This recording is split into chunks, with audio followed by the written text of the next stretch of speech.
না, first of all আমি কিছুদিন আগেই আসছিল এখানে যে গ্লোবাল টি-20 খেলেছি। তো কিছু ম্যাচ খেলারও সুযোগ হয়েছে আমার জন্য। একটা ভালো অপরচুনিটি ছিল, ওখানে একটা ভালো টুর্নামেন্ট গেছে। অ্যান্ড কাল পরশু থেকে আমাদের টি-20 সিরিজ শুরু হচ্ছে। তো কারা বড় টিম, কারা ছোট টিম, সেটার থেকে বড় কথা হচ্ছে কারা 20টা ওভার ভালো খেলবে, 40টা ওভার ভালো খেলবে মাঠে।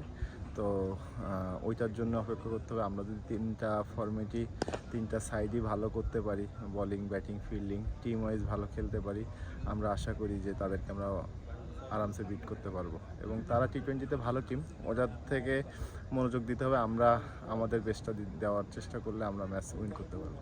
আরেকটা জিনিস, আমরা নর্মালি ওয়ানডে ক্রিকেটে আমরা বরাবর ভালো খেলে আসছিলাম, কিন্তু লাস্ট দু একটা সিরিজ আমাদের ভালো যায়নি। কিন্তু তারপরে তার মধ্যে একটা ভালো জিনিস আছে যে আমরা ব্যাটসম্যানরা অ্যাটলিস্ট 300 রান করছি, এটাও একটা ভালো দিক। এবং আমাদের বলাররা সবসময় ভালো করে আসতেছিল।